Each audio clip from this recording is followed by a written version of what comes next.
j'étais à deux doigts d'éteindre ma télé. Et heureusement que je l'ai pas fait. Bonjour, bonsoir, bonjour et bienvenue dans un nouvel épisode de Chili TV. Ici ça drive, oui monsieur, oui madame. Non là la course franchement en termes de spectacle c'était au-dessus de nos attentes. Mais ne perdons pas de temps, rentrons dans le vif du sujet. Ce week-end, on était sur le circuit de Barcelone. Un circuit qui souvent nous a donné des courses pas très intéressantes et qui cette année était le point de rendez-vous pour les équipes et leur grande mise à jour sur les voitures. Mercedes se pointe avec un nouveau fond plat censé éliminer le problème de marsouinage et Aston Martin se pointe avec des pontons qui ressemblent étrangement à ceux de la Red Bull. Les frérots de chez Red Bull s'énervent, ils vont à la FIA, oui, ce qu'ils ont fait est absolument inadmissible. Aston Martin arrive derrière en disant Chagall, nous, notre voiture, on l'avait préparée depuis novembre. Red Bull, ils veulent rien savoir, nous on a juré que vous êtes des menteurs. Aston Martin ils ont dit prouvez-le, Red Bull ont tenté de le prouver, la FIA a dit Chagall pour nous il y a absolument pas de problème. Du coup la mise à jour d'Aston Martin est validée, mais il semblerait que dans leur processus de copiage ils aient oublié de copier les performances de la Red Bull. Mercedes du coup très prometteur pendant les essais, très peu de marsouinage, des performances enfin présentes. Mais bon on s'est pas trop avancé parce qu'à Miami en FP2 ils étaient devant, puis pendant les qualifs et la course c'était compliqué. Donc vas-y on s'est pas trop avancé tu vois, mais c'était prometteur. Les qualifs arrivent, Charles Leclerc qui semblait complètement passer à côté de sa séance de qualification réussit à caler une pole position incroyable. Max Verstappen se cale juste derrière lui, Carlos Sainz l'enfant du pays juste derrière Max Verstappen, puis viennent George Russell, Perez et Lewis Hamilton. Et l'autre enfant du pays, Fernando Alonso, a.k.a. El Plan, réussit à se qualifier bon dernier. Non mais on vanne pas. La course commence. Charles Leclerc prend un départ incroyable, suivi par Max Verstappen. Russell prend un départ incroyable. Mick Schumacher nous a fait un départ aussi aux petits oignons. Mais Carlos Sainz, l'enfant du pays, fierté de l'Espagne, rate complètement son départ et se retrouve 5ème. Pendant ce temps-là, derrière, Hamilton qui est sur des pneus médiums, contrairement à tout le paddock qui est sur des pneus soft, est en train de se frayer un chemin tant bien que mal dans le peloton, tu vois. Et là, Kevin Magnussen sort de nulle part et tente de dépasser Hamilton par l'extérieur. Hamilton avec des pneus un tout petit peu plus froids s'ouvre un jouya. Kevin Magnussen tente de recouper au lieu de prendre la trajectoire large. Et les deux finissent par se rentrer dedans. Résultat des courses pour Lewis Hamilton, crevaison sur le pneu avant gauche. Moi, je vous mens pas, à ce moment-là, je me suis dit non, ça suffit en fait. Ça suffit, c'est pas possible d'avoir autant la poisse tout le temps comme ça. Et je vous jure, hein, je voyais la voiture d'Hamilton reculer vers le fond de la grille là. J'ai dit non, ça y est. En fait, je vais éteindre ma télé. J'en ai marre. Puis Magnussen rentre sur la radio et dit ouais, Hamilton a fait exprès de rentrer dedans. Oh, Kevin, baisse d'un ton, Kevin! Pendant ce temps-là, Hamilton à la radio, complètement dépité, carrément le frérot demande si c'est pas mieux de préserver le moteur pour la prochaine course. Les ingénieurs lui disent, Chagall, t'inquiète, tu peux finir 8ème.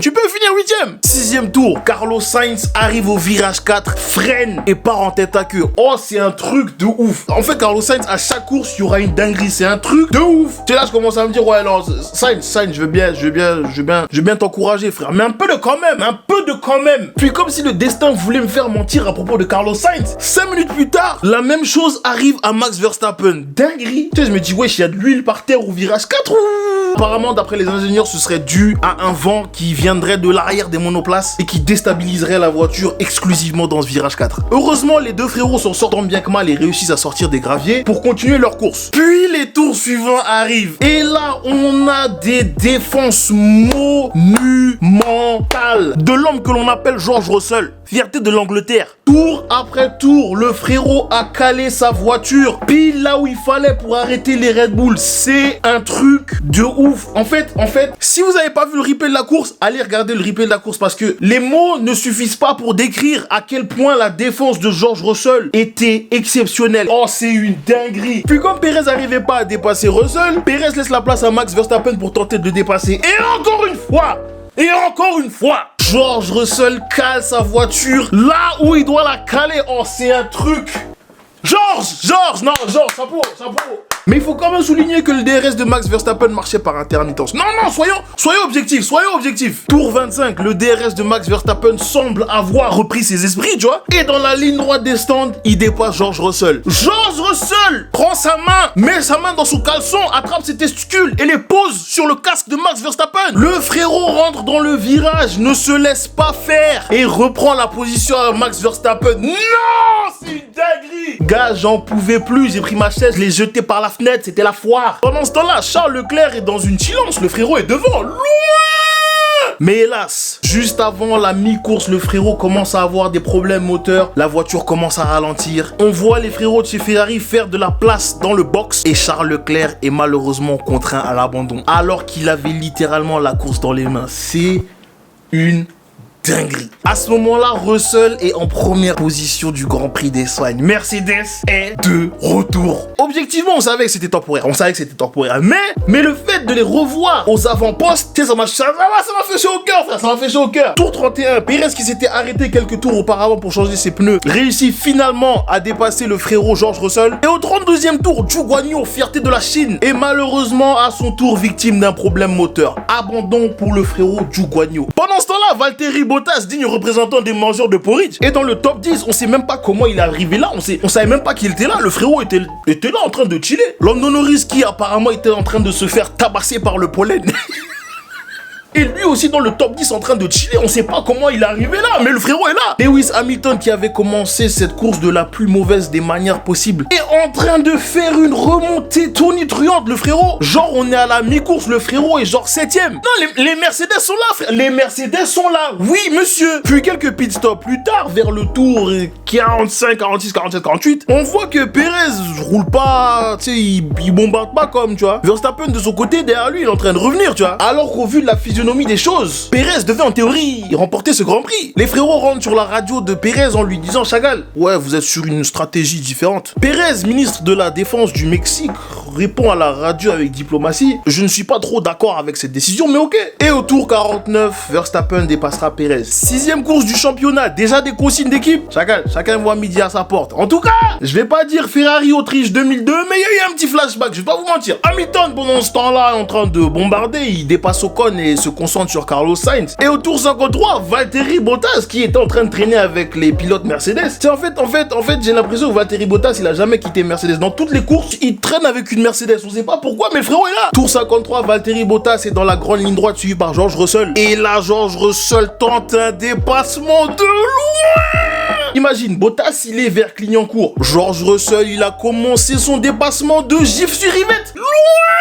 George Russell attrape ses freins et passe Valtteri Bottas par l'intérieur. Tour 55, Valtteri Bottas, encore une fois, se fait pister par Carlos Sainz et Lewis Hamilton. Carlos Sainz se décale, passe Valtteri Bottas. Et juste derrière dans la foulée, Lewis Hamilton en profite pour prendre la place à Valtteri Bottas, digne représentant des mangeurs de porridge. Lewis Hamilton, à ce moment de la course, est 5ème en étant parti dernier dans une Mercedes de 2022. C'est une dinguerie. Le frérot Lewis arrive dans la ligne droite face à Carlos Sainz, fierté de l'Espagne, se décale et dépasse Carlos Sainz et se retrouve 4ème. On m'aurait dit qu'il se serait retrouvé aussi haut après le départ nul qu'il a pris. J'aurais dit non, vous vous foutez de moi. Hélas, comme il semblerait que la poisse continue de taper sur le frérot, arrivé à l'avant-dernier tour, son ingénieur rentre sur la radio en lui expliquant qu'il va falloir qu'il lève le pied car il a une fuite d'eau, ce qui peut donc causer une surchauffe et par conséquent une casse moteur qui le forcerait à abandonner la course. Le dernier tour commence et dans la grande ligne droite, Carlos Sainz dépasse un Lewis Hamilton qui est en train d'essayer de sauver les meubles pour aller chercher une 4ème place devant son public. Max Verstappen s'empare de la victoire suivi par Pérez pour réaliser un doublé Red Bull. Et le frérot George Russell complète le podium en montant sur la 3ème marche. Mais du coup, qu'est-ce qu'on en retient? Charles Leclerc. Charles réalisait un énorme week-end jusqu'à ce que le moteur Ferrari le lâche. C'est dommage. C'est vraiment dommage. C'est vraiment dommage. Là, pour le coup, là, on dirait qu'il allait réaliser une énorme opération. Mais hélas, les aléas du métier. Zhou Guanyu, fierté de la Chine. Frérot, les aléas du métier. It is what it is. Alex Albon. Là, Alex qui nous a sorti des performances limite inespérées lors de ses dernières courses, le frérot était pas trop là, tu vois, Kevin Magnussen, Kev, d'habitude, t'es mon gars, Kev, mais là, Kev, mon gars, chacun si tu veux faire un dépassement par l'extérieur, prends bien extérieur, viens pas recouper en fait, tu vois. Puis tu fais des grandes accusations sur la radio, ouais, il a fait exprès de me rentrer dans... Oh, Kev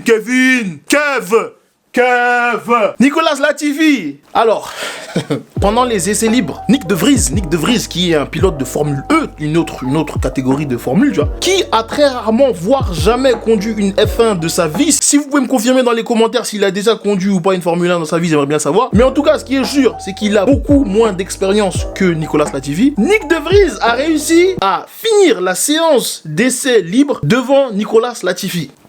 Vous faites ce que vous voulez avec cette information. Mick Schumacher, Mick c'est dommage parce qu'il avait fait une qualif lourde en fait, tu vois. Hélas, le rythme de course c'était pas trop ça. Une course qui aurait pu, même envie de te dire, qui aurait dû le voir finir dans les points, le voir finir 14e. C'est dommage, c'est vraiment dommage. Pierre Gasly, Pierre c'était dur hein, Pierre ce week-end, Pierre c'était dur. Daniel Ricciardo, Daniel comment dirais-je, ce week-end Daniel est devenu le pilote australien le plus expérimenté de l'histoire de la Formule 1. En gros, c'est une façon de dire que c'est l'Australien qui a fait le plus grand nombre de grands prix de sa vie. Franchement, une stat un peu inutile si on me demande moi, tu vois. Tu sais, c'est Lando Norris qui était malade pendant cette course-là.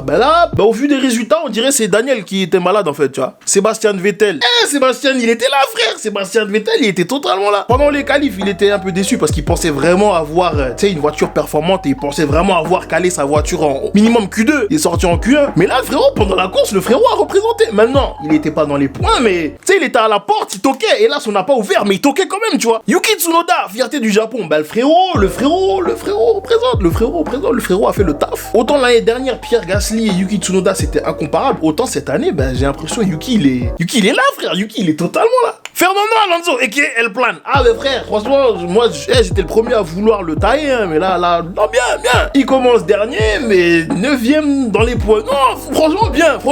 En plus devant son public, non.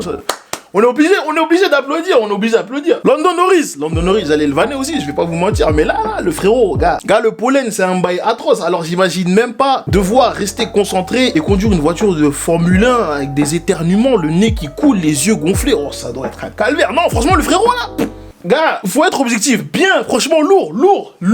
Esteban Ocon, il a fait le taf, solide, il a commencé la course en dehors des points, et il finit 7ème, solide. Valtteri Bottas, Valtteri, bien, franchement bien.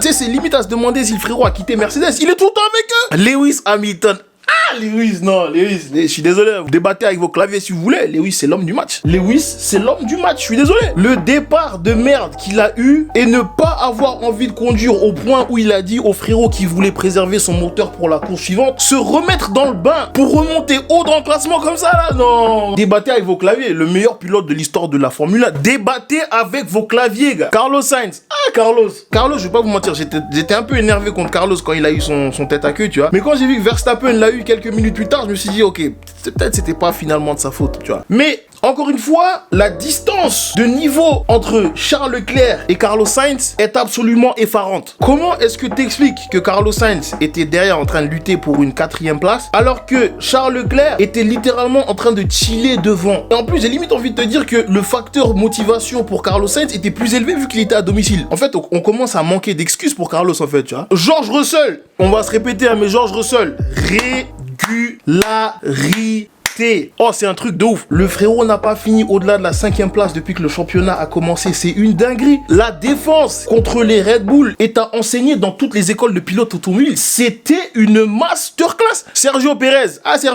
Sergio, je suis désolé, Chacal. Tu sais, il n'y a pas eu encore de scénario de ouf où Pérez a vraiment dû laisser la place à Max, genre, tu vois. Tu sais, à chaque fois, c'était vraiment, on était dans une bataille pour un championnat, il y avait un truc, tu sais, il y avait un truc qui faisait que Pérez n'avait pas son mot à dire, j'ai envie de te dire, si on lui disait de laisser la place à Max. Là, pour le coup, on est à la 6ème course du championnat, on lui a dit de laisser passer. Je pense que le frérot, ça l'a un peu énervé, tu vois. Je pense que ça l'a un peu énervé. Et en vrai, il a pas tort. Il a la voiture pour. Pourquoi on laisse pas faire? Max Verstappen. Max, il a fait ce qu'il faut, tu vois. Il a fait ce qu'il faut. On va pas tourner autour du pot. Il a fait ce qu'il faut. Mais, pas de mentir, cette victoire-là manque un peu de, comment dirais-je, manque un peu de saveur, tu vois. Mais bon, après ça, c'est chacun ses préférences. En tout cas, il finit quand même la course en tête, ce qui n'est pas rien. Le frérot a fait ce qu'il faut. Oui, le frérot a fait ce qu'il faut, tu vois. Au classement, Williams, 3 points. Aston Martin, 6 points. As, 15 points. AlphaTauri, 17 points. Alpine, 34 points. Alfa Romeo, 39 points. McLaren, 50 points. Mercedes, 120 points. Ferrari, 169 points. Et Red Bull devant avec 195 points. J'espère que vous avez kiffé cet épisode. Si vous avez kiffé cet épisode, mettez un like, abonnez-vous à la chaîne. N'oubliez pas d'activer les notifications. On se retrouve pour le prochain Grand Prix à Monaco. Monaco. Et j'espère sincèrement que le Grand Prix ne sera pas pourri. Parce que Monaco, en général, on ronfle. Prenez soin de vous, prenez soin de vos proches. Et on se retrouve bientôt dans un nouvel épisode dans la semaine prochaine. Ciao!